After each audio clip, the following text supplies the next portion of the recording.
So once I left the company and kind of burned the ships, I could go wherever I wanted to. And so I went to a market where the industry was booming and real estate was showing very promising signs of being worthwhile. And luckily, I did make the move here and I bought 5 properties in the past 2.5 years.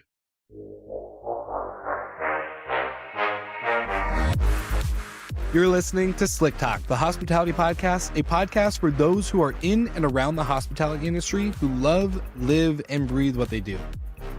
You can join us for candid and unscripted conversations with hospitality experts and founders as we go deeper into their personal stories while they're sharing their triumphs and trials that got them to where they are today. I'm your host, Will Slickers, and you're listening to an episode of Slick Talk, the hospitality podcast. Now, let's begin.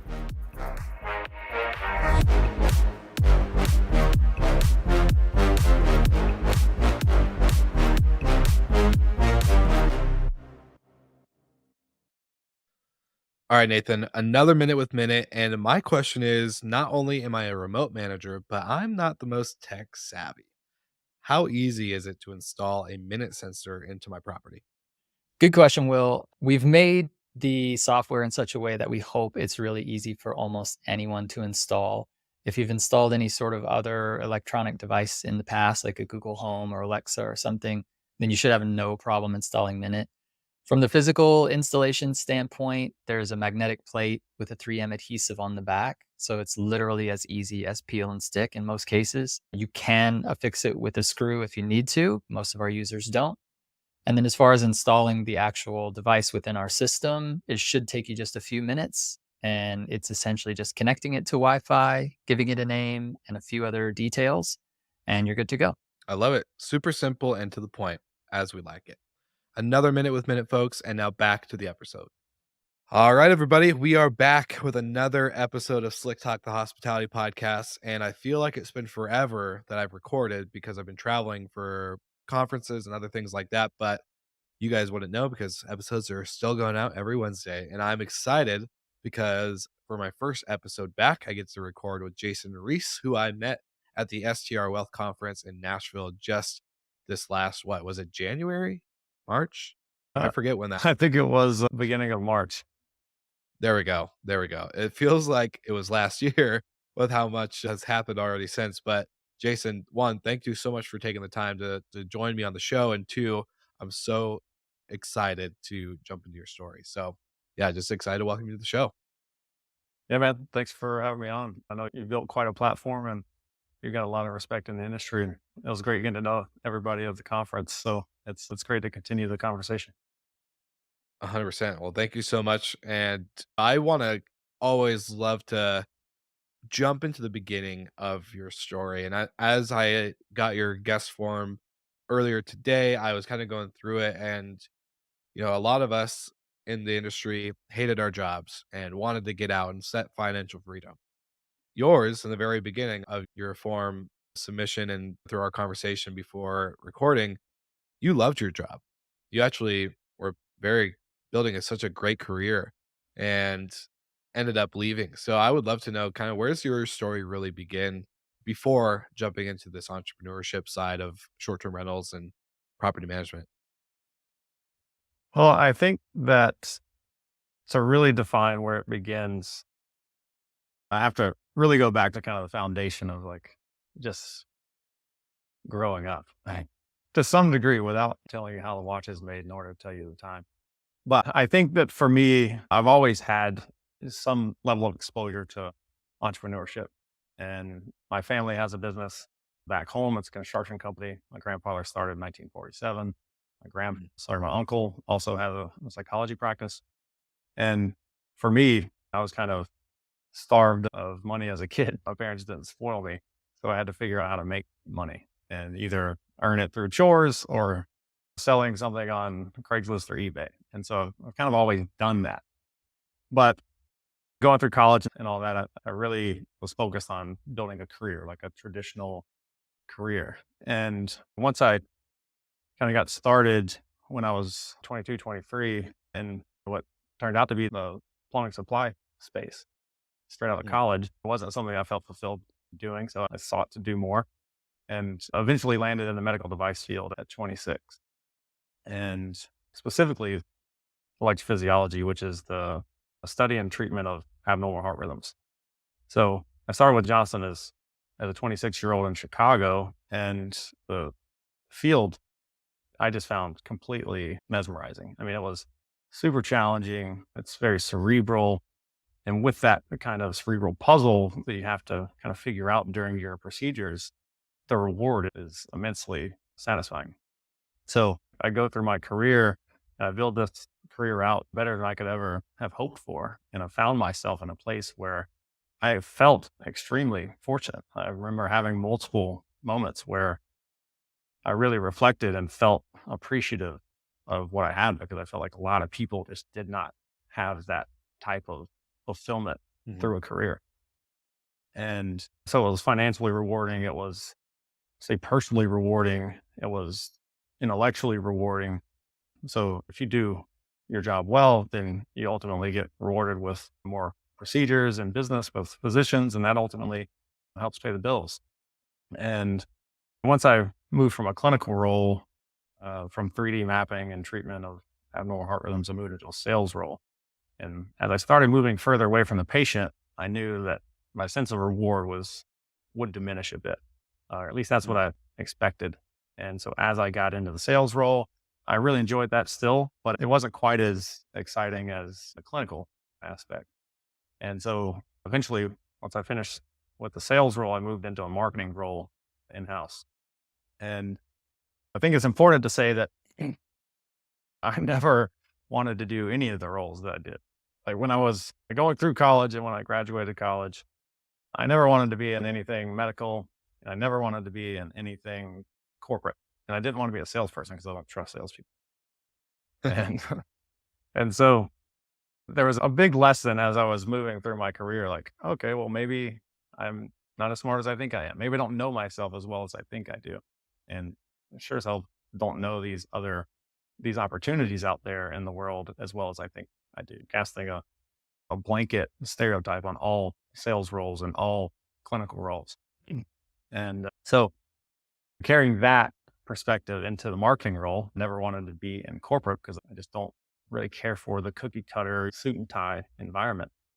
But I absolutely enjoyed the marketing role. The downside for me the cracks began to form in that marketing role once I got it. The cracks began to form once I really started to experience burnout in that second year in that role. So I joined the team and I was very fortunate to have some very high profile projects. I managed the 3D mapping software portfolio for the US, and we had some key and strategic initiatives that were launching as I was stepping into the role, which fell squarely on my shoulders and essentially only my shoulders as soon as I walked in the door. And so I had these running in parallel. I was bringing another technology over from Europe, launching it over here in the US in a very tightly regulated, call it FDA environment. And it created a great opportunity for me to build a foundation in the corporate side of our business and get some great exposure. But with that came a lot of stress. And while I had success in those roles, I I never got the sense that I had accomplished a lot because everything ran in parallel with each other. Like every project, if I was doing one or two high profile projects, high stress projects, sometimes maybe three at a time, and as soon as one ended, I was already working on two or three others. And so I never really got a chance to like stop, look around, see what I've accomplished, have a sense of accomplishment and Mm. and let the stress kind of wash away. Never really had that. And so eventually I got pretty burnt out to the point where I had heaviness in my chest and like shortness of breath, which is all odd for me. I'm typically a very hard worker and I stayed for dinner at the office almost every night. Mm. And but I enjoyed it. And I stayed because I really wanted to do what I was doing. And I knew how because I came up through the business, I knew how everything I was doing impacted the business. And so eventually I had the opportunity to reevaluate my career. And a buddy of mine who quit his career prior kind of led me towards that, that idea. And from that perspective, I didn't see anything looking forward that really appealed to me anymore. Like the next corporate role was a global role, and I didn't feel like that was going to be appealing to me or rewarding for me at that time. And I couldn't see myself in the corporate hamster wheel much longer because I wasn't going to survive. And so, anyways, I ended up leaving. It was a big, hard right on my career path, and it shocked everybody. Like there, it was very much not expected, which it makes sense because I didn't expect it either. But I felt like I was at a fork in the road, and it was now my time to try my hand at entrepreneurship, which had been on my mind for 10, 15 years. I kind of always knew that I would probably start something on my own at some point, but I didn't know when. And I sure as hell didn't expect it to be that year. Yeah. Uh, it But was oh, go ahead, what year was that for you? 2019. 2019. Yeah. And when you took that hard right, where did you end up going? Did you take just a break? Did you immediately jump into short-term rentals? Where was Jason headed during that hard shift? Well, physically, I headed to Europe for about 3 months. My buddy and I, the buddy that kind of led me down this path, he and I went over there for an indefinite amount of time. We're like, maybe we'll continue just going around the world. We didn't really know where the whole journey was going to take us in a lot of different ways. But after a few months, I came back to the US, and that's where started spending time really diving deep into what my path was going to be.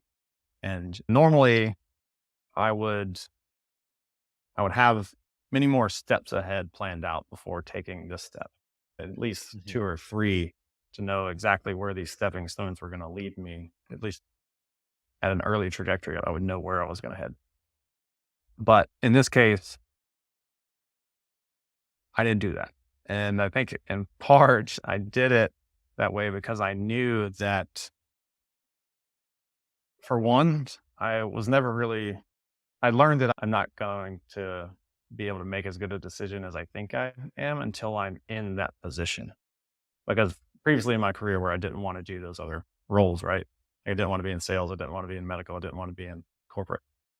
But then I learned that once I got close to those roles, they were actually really appealing and I could see a different perspective or from a different perspective.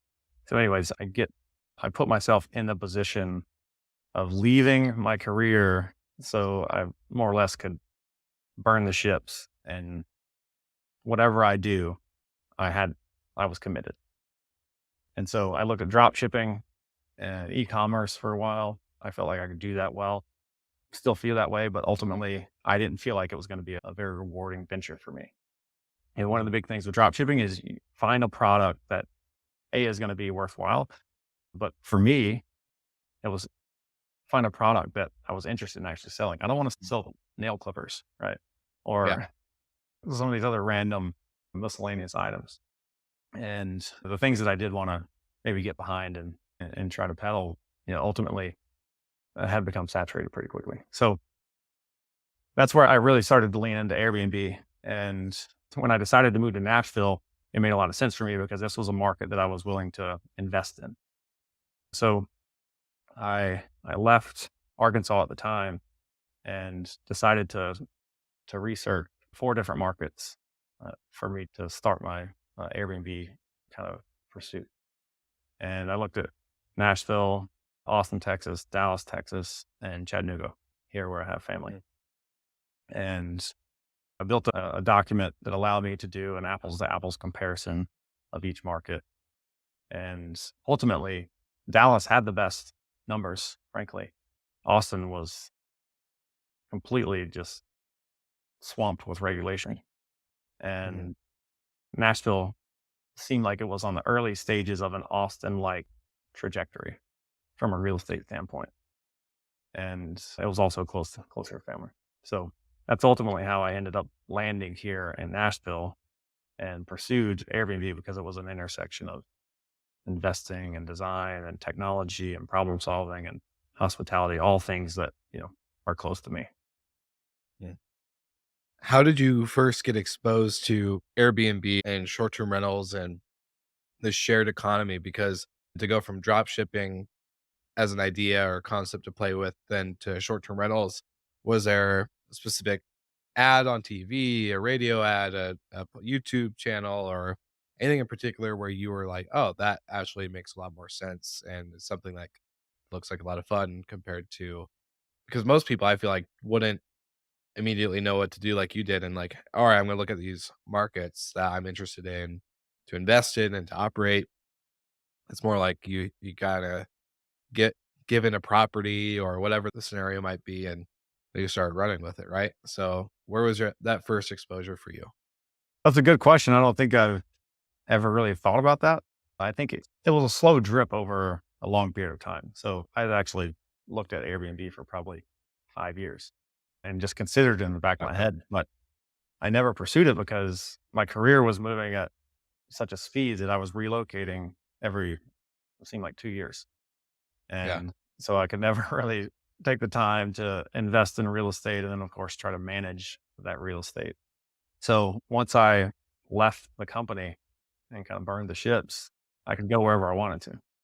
And so I went to a market where the industry was booming and real estate was showing very promising signs of being worthwhile. And luckily, I did make the move here and I bought 5 properties in the past 2.5 years. Yeah. So, let's actually walk through that. One, I'd have 2 kind of directions I wanna take this with you. One is the 5 properties in 2 years. It's incredibly fascinating to me. I've never actually fully bought my own properties yet, but hearing the amount that you've gone through is pretty 2 years is a short period of time to have that much purchasing Mhm. happen, big purchases happening. And then 2, I've gotten to talk about short-term rental, tech, AI, certain things around that. And I love that in your bio that you sent over, you've gotten to the point where you're able to really have about 1 hour of active management a week. A lot of people hear that or use that type of phrase as a buy my course tactic or marketing plan or whatever it is. But I think the way you phrased it as active management versus I only spend 1 hour a week on my business and you can too, is that you are actively managing the properties, but then the rest of your time is spending, I'm assuming, on new deals, expansion, refining processes, X, Y, and Z. So it's not just 1 hour and then you're on the beach the rest of the time. Mm. It's 1 hour of active, okay, responding to guest stuff, doing all the back end stuff, but then the rest of your time is focused on growth. So I'd love to jump into the 5 properties in 2 years piece first. What like, I guess what helped you, especially quitting your job, go into that route of being able to afford it, to figure out where to buy, how to invest, and knowing what does drive an ROI? Because I think there's a lot of power in ownership versus management. So I would love to kinda get your perspective on the properties and that whole process over the last 2 years. Yeah. So I think first off, I'm fairly risk averse, or at least was more so than I am now, strictly because I understand now that if I take a little bit of risk, there's a bit more reward. And also again, I don't know everything. So I've learned that just get to the point where you know 80% of the things because you're never going to know 100%. You're never going to feel comfortable doing your first deal. I still don't feel comfortable signing paperwork, buying a property. Yeah, Every single one of my properties that I've bought, I've been a little bit nauseous and a bit uneasy every time. And I'm like, I don't know if this is going to work. Even though I'm yeah, running numbers like to the T, looking at it 5 different ways, and I know I can answer everybody's questions and then turn around and teach them something about the question they just asked me. So, like, yeah, at that point, I still don't feel comfortable. And so that's the reason I share that is because I think that a lot of people are waiting for that sense of comfort. And I think you really just have to understand that it's not going to come. If you're extremely comfortable doing it and you haven't really done this before, then chances are you're either very brave or very naive. Either way, it can work out. But the point is that in general, just don't require comfort as a prereq to getting started. So my first deal that I bought was kind of the first execution of a strategy, a portfolio strategy. So I didn't want to compete with hotels. I know big groups like Sonder going around buying hundreds and thousands of doors, and then Marriott and a lot of the big hotel players, they're trying to get into the home sharing program as well. And they're making some changes to some of their floor plans, even to accommodate multiple rooms, et cetera.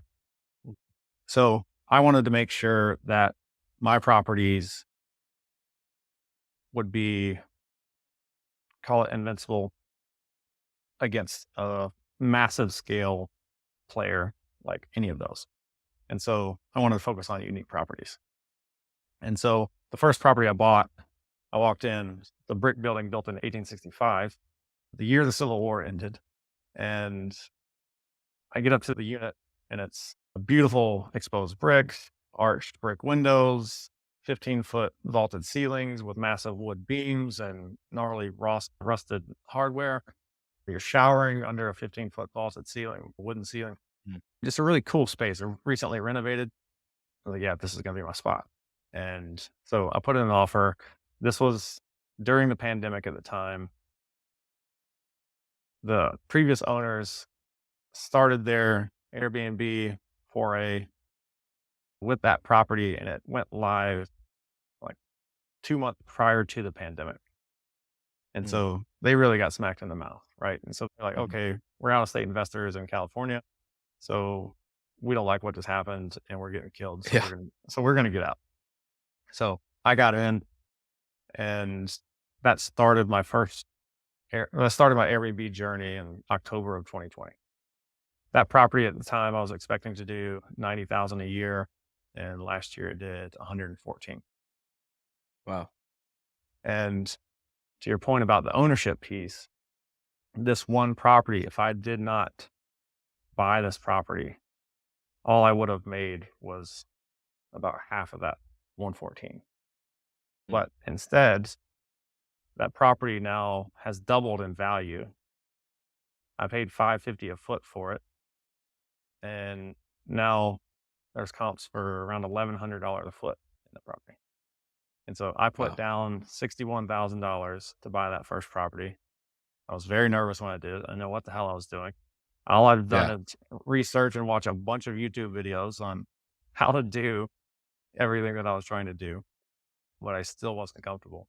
And that $61,000 now would be worth almost $500,000 Jeez. in about 2 years. Yeah. Yeah. So Wow. that's the beauty of buying the property. And that's just the Mhm.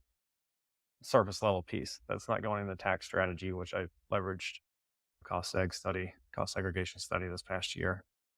But we can go to that rabbit hole later. Soon after that, several months after that, I bought my second property. And this one is a downtown loft. It's in the best zoning that you can find in Nashville, and it's walkable to Broadway, it's the biggest Yep. attraction to Nashville that we have. And so it's a few blocks away from Broadway. And there's a spiral staircase going up to a lofted bedroom. And I immediately saw that and thought, hey, this is unique. And I knew somebody there that had some real numbers in a similar floor plan. And I like those numbers. So I bought that place immediately. And that is now my number one property. And I bought that one for 400, put about 75 in for renovation and furnish and design. And last year it growth about 140,000 as a Wow. 2 bedroom. And so from there, I sold a property in South Carolina, held an empty lot, and 1031 proceeds from that sale into my third property here. That was June. And that was in June of last year. And then bought another one in September, built this house, moved into it actually last February, and got my fourth Airbnb up and running, and the fifth that I manage in August and September by the end of the last year.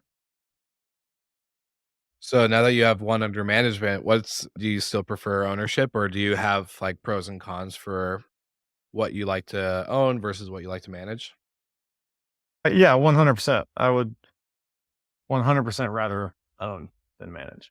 Luckily, my one client is my dad, and so he doesn't Makes it require easy. a ton. Even though I try to like create these reports and send them to him, He's like, listen. He's like, listen. He's like, listen. I didn't get into this for to make this a business deal. I did it to work with you, basically. He's like, it's everything's cool. fine. So the reality is that the money that comes from that is drastically. I mean, I think when you own versus when you manage, like managing, you're getting maybe 20% in general, at least in Mhm. my experience so far, 20% of the overall value of your efforts. And when you own, you're doing the same amount of work, but you're literally getting not just the tip of the iceberg, you're getting everything that's under the water surface. There's so much more there. And so I've looked at some arbitrage opportunities just to diversify and also get some experience there and try to learn what I don't know, going back to what we talked about earlier. Because I'm sure there's plenty there that I just don't know. And there's benefits maybe by running the arbitrage model that I'm not familiar with, just by being on the side. But at this time, if I have one unit of effort, I want to maximize the return on that unit of effort. And arbitrage just inherently doesn't do that. Yeah, I agree with you on there. I'm not a big arbitrage fan, but I am very curious how you set yourself up as an owner and a manager for creating this, because what it sounds like, you got to be doing some kind of type of dynamic pricing, I'm assuming, for the numbers you're getting versus what you were expecting. To then, I'm sure access control is a big piece, monitoring the properties from either noise or maybe some kind of outside camera. What's your overall tech stack look like, and how have you built that out over time with your properties and their uniqueness and floor plans and locations and all that other stuff? Yeah. So the softwares that I typically use, I've added a little bit over time, including some AI lately. But to begin, the first thing I did was start using price labs. I needed to automate the pricing. There's way too many variables in this market, especially that drive demand up and down. If you're in a very small market, then I could understand maybe wanting to manage it yourself or feeling like Mhm. that is manageable. But for me, again, there's so many variables there, and you have to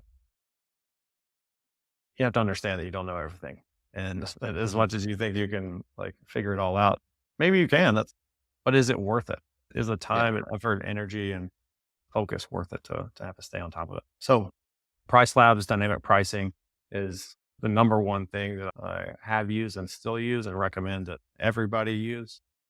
Beyond that, with only 2 properties, I believe it was, I started using Hospitable, and I didn't really need that at the time, but I knew that my strategy was to scale, and I knew that I'd planned out that I needed 4 properties within 2 years to offset my career income. And so, because I knew where I was going, I went ahead and just started using those softwares that allow me to scale faster. And so Mhm. I started using some of the scheduled messages before I ever really needed them, just to get myself comfortable with it so that as I was growing, I could easily just onboard other properties with the scheduled messages like, thanks for booking. And Yeah. 3 days prior, here's some details that will make your trip coming to Nashville easier. And then checkout messages and all these automated things that allow me to be Yeah. pretty hands off.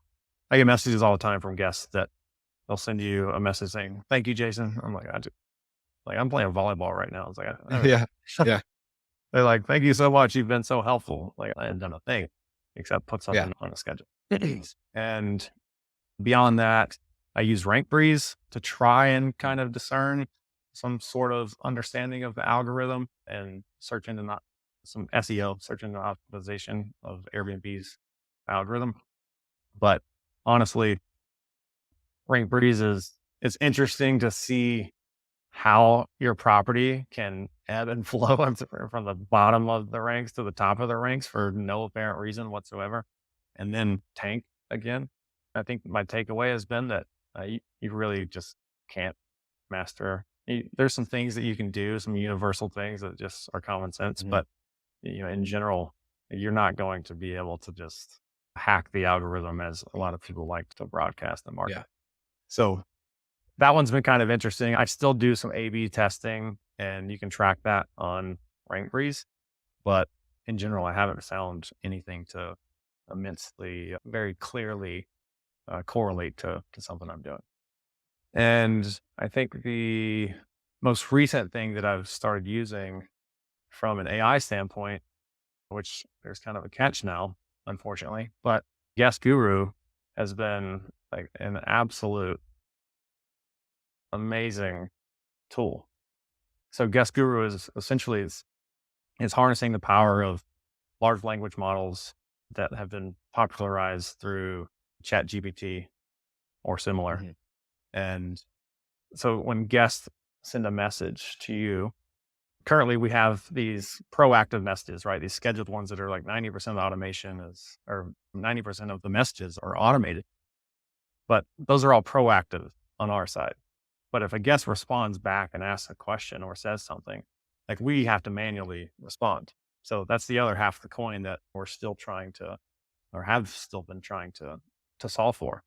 And AI now has provided us the technology to do that. And Guest Guru was the first one to jump on that bandwagon and build a tool that has turned out to be extremely useful.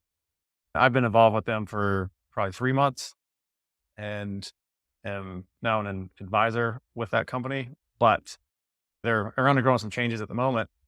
But I will say that in the future, when Guest Guru resurfaces, I urge everybody to try and track down that tool and make use of it because it's become an integral part of my operation. So the way Guest Guru works is a guest sends a message and Guest Guru will intercept it, put it into a text message format, and send it onto your phone directly. And so I have my Mhm. properties they live directly in my iMessages on my iPhone. And so I have them pinned at the top. So each property has a thumbnail and all my conversations per property stay within their own little contact thread. Right. And so the message gets intercepted by Guest Guru. They forward it to you in a text message, but then they also forward to you or send you a suggested reply that the AI has generated for you. And the response is easily sent with just a few letters. So if you want to approve that message, you get to read the draft that Guest Guru has put together for you, and then you get to approve or deny the message to be sent with just a few keystrokes. And if a guest sends you a message with 2 or 3 questions, yes, on multiple occasions, Guest Guru has acknowledged their question or acknowledged their questions, recited them, and then addressed each and every one all the way to the bottom, and then wished them a great time in Nashville and let me know if you have any other needs. Mhm. And I've been extremely impressed at how that technology within Guest Guru specifically has progressed over the last few months. They are currently, sounds like they might be getting bought. So I guess we'll have to see where they land and who absorbs them because I think it Yeah. will be very interesting to try to figure out how to tap into that under which platform it may be. I'm sure. Well, I'm kind of curious because you and I actually connected. We met with Tom at Nashville and who's part of Guest Guru. And I got connected with him shortly before Nashville, I think maybe like a month or two before. Great, great concept. And I love hearing the amount of changes that have gone through. But I'm curious from your perspective, a lot of the podcast audience or listeners of this show are traditional or bigger vacation rental management companies that have brands and local teams and other things like that. What's your thought on this as you're building out a portfolio of properties in Nashville? Do you see yourself creating like a hospitality brand, or is this a real estate kind of play for you? I'm kind of curious on what your thoughts are on that, being on multiple channels outside of Airbnb and building out a kind of a company logo, not like a logo, but you know what I'm saying, like a hospitality, like Jason Reece Uh, hospitality. I don't know.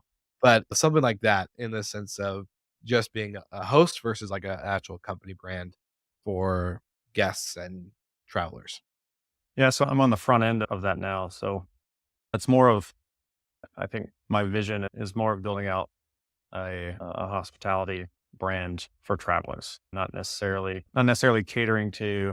I'm not trying to build a hosting brand where other hosts come to me and we work together. I mean, I do a little bit of that now just through consulting, but beyond that, my main focus at the moment is what I kind of consider is legitimizing my business. And so I'm starting this year my direct booking site. So, I'm going to work with Boostly on that. Just had a call with them last week. And so once I get that going, that's when the branding of my business will take shape. And so I kind of envision there's a company called a Brandywine. It's like Mm. it's kind of an outdoor escapes kind of really cool custom ground up construction, kind of really cool cabins. And they've built a pretty cool brand on Instagram that you can look them up. It's called Brandywine. And so I'd like to do something like that for my portfolio of properties. And ultimately, there may be an umbrella, and I have some in the city, and then I do some that are more rural and kind of Mhm. split the brands. But that's the vision at the moment. I love that. I'm always just curious because it's so different coming from, and I hate saying this, like, 2 different sides of the industry, but, coming from the hospitality world to then getting exposed to more of the people who have just started by hosting or buying property and just figuring it out, building up. It's always very interesting on the perspective, so it's cool to hear your kind of mindset around that.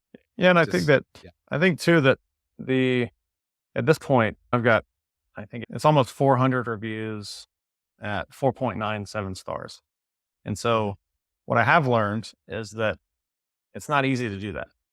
There's not a lot of there's I think the average on Airbnb across their entire database is 4.8 as a rating. And in Nashville, based on the numbers that I pulled, I scrubbed like a spreadsheet of like 5,000 or 10,000 listings, and the average is like 4.81. And mm, so for me, I feel like there is quality there that could easily be branded, and people not only feel like they get quality with the branding and the experience I establish on the front end, but also that it's going to follow through throughout the duration of their trip. And so my brand becomes synonymous with quality, knowing what to expect, what the people get from hotels, which is one of the reasons why some still go with hotels because they know what they're going to expect. There's less variables. yeah, totally agree. I love this whole conversation around the beginning part of your story. I kinda wanna maybe before we end up wrapping up the episode, it took a lot of, I would say, courage and self-reflection, definitely, yeah, self-reflection or self-awareness if you wanna put those 2 together, for you to make this leap into quitting and taking this hard right and just going into this industry and, as you've been saying, burning the ships, which I love that book. It's a great book if anyone's ever read it. And what would you say has been, trying to figure out the right wording for this, but the biggest inspiration, or was it just a gut feeling that you just knew you had to do this or else it was never going to happen? Or was there, outside of the buddy that you went to Europe with, where did that really come from deep within? Like, I know you've been exposed to entrepreneurship in your early childhood days. So, was there something from that kind of growing up experience that really helped push you forward? Or where would you say that really came from? I think that because I've been exposed to entrepreneurship and I've sort of had that as a kid, that motivated me to look deep inside to really ask the question of, do I ignore this itch any longer? And what I found with that really turned out to be pretty deep going through that conversation with myself. And because I was on this well-established career path and I felt like I was in this really great space or place from a professional standpoint, and I had great relationships and reputation and all these things that I was proud of. And did I really want to rock the boat? And was it really worth changing up Yeah. everything? The reality was is that while I really fell in love with my career in those first several years, it had changed a bit in recent years. And so I kind of went back to the drawing board of my life. And I was like, okay, let's go back to the basics. Let's go like really go back to like the foundation of my time on this earth and how I want to spend it. Like if I'm going to build out a life, what is it going to look like? Not going to look like what it currently is. That part I knew. Mhm. I'm not going to work until 7, 8 p.m. most nights during the week and feel like I'm under an immense amount of stress most days of the week. That just isn't what I wanted. So I knew that. But I also didn't know, like, is now really the time to pursue this? So I had the idea to talk to people who are older, wiser than me and to get their advice. But that kind of, I don't know, that kind of shifted into or grew into this idea of talking to people whose time has run out, like Mm. talking to people who are on their deathbeds, say at a nursing home, where they literally go there to die. And Mhm. and a lot of them are aware of this fact. And so we tend to think of our lives on this timeline where, most of our life is ahead of us. So we're like, we have all these ambitions and all these plans. And it's like, maybe I can do this, then I can do that, and then this, and then maybe I'll get married, and then maybe I'll have kids, and then maybe I'll have this business and I'll make X amount, and then I'll do this and that. So you have all this time to fit in all these things. But what happens if you think about that the other way around, where you're at the end of that line and the life that you're given is over? Mhm. And you have to have like a really honest, I think, emotional introspection to do this, I think, the right way. Because if you don't evoke some kind of emotion, like thinking about it, like even just getting chills or like feeling like it's a heavy subject, then you're probably not doing it right. Because we only get one life, right? And if we are on our deathbed or in the place that we know we're going to have our last breaths, and we're able to talk to ourselves and say, wow, that was it. That was the hand I was dealt. That's the hand that I played. I want to be able to look at that in retrospect and know that I left it all on the table. I did the things that I wanted to do, the things that compelled me to do them, so that when I die, I can truly rest in peace. I Mhm. don't want to feel like I missed out because I was scared to do something because I was uncomfortable. And so that conversation with myself led me to I didn't have to go to the nursing home to interview these people because I knew what the answers would be. And it's pursue what it is that you want to pursue. And at the end of the day, if it didn't work out, if I failed, first off, who cares? Second off, if it didn't work out and I went back to my old line of work, this experiment is just a blip Yeah. on the timeline. So the fact that like, or that we want to try and make an argument for not doing something that takes up maybe 1 to 2% of your life's timeline, and you think that's enough reason to never find out. A lot of people think that way. And I mean, I did for a while, but a lot of people are scared to take the risk and to fail. But instead of asking what happens if I try and fail, ask what happens if I try and I don't. And so when you think about life and some of those things in those different perspectives, I think that it can really help put things in perspective for people. If there's something, whether it be Airbnb or some other venture that they just have interest in, I mean, I just encourage everybody to really put things into perspective and prioritize and ultimately execute. Yeah. I love it. And it kind of perfectly segues into the final part of the episode where I kind of told you that every episode before we ask the guest of that episode to ask the next guest a question without knowing who they are.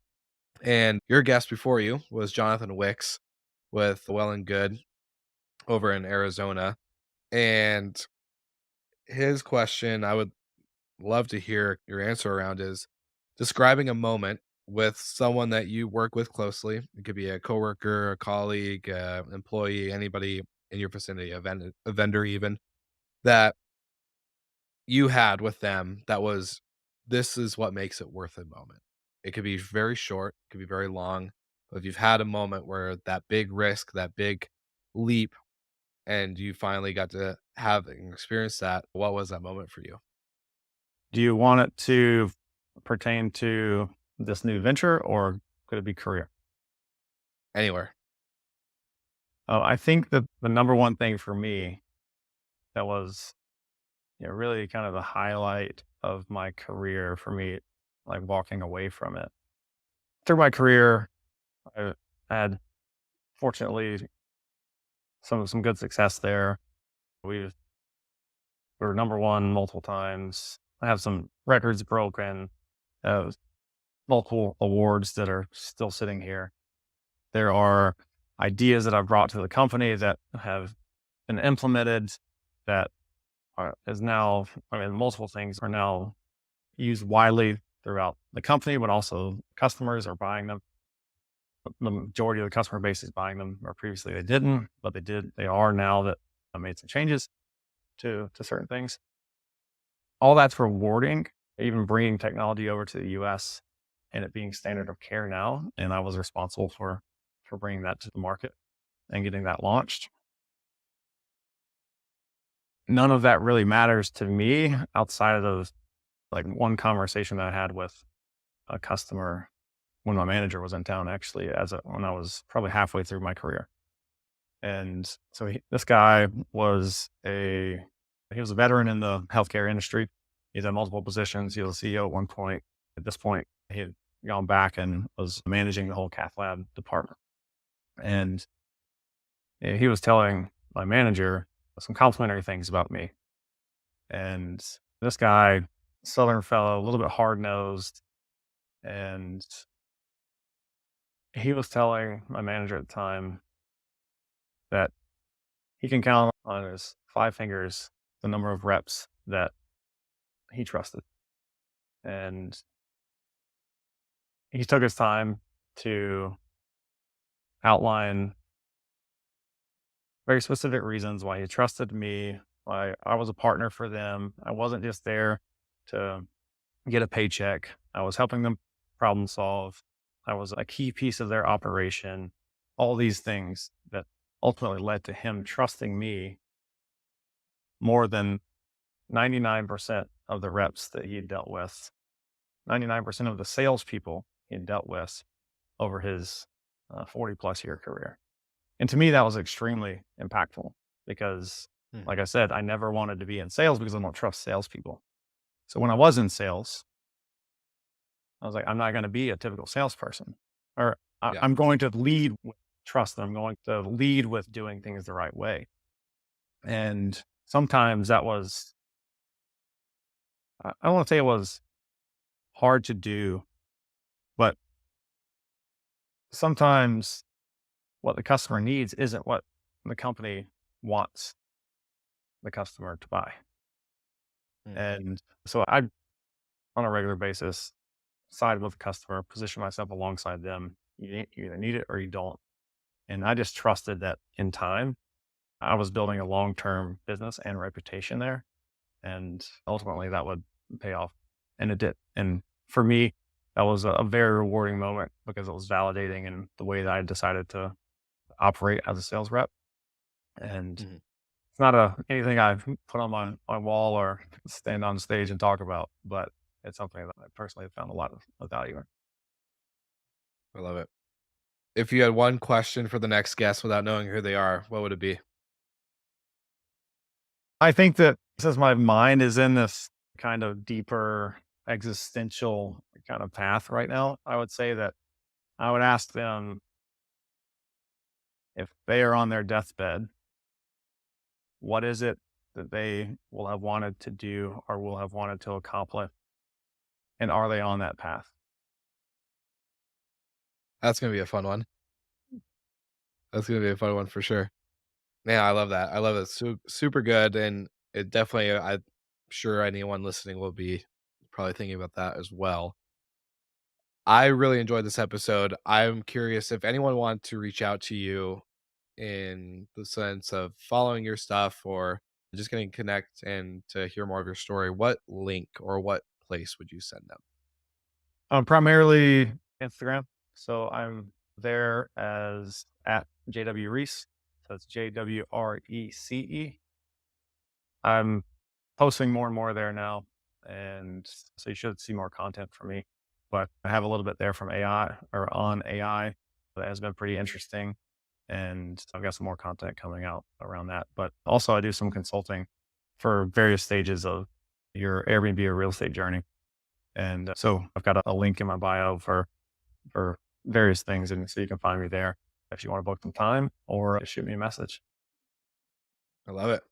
Well, you heard it here first, Slick Talkers. Make sure you like and subscribe everything Jason Reece. And of course, like always, we'll see you guys again next week.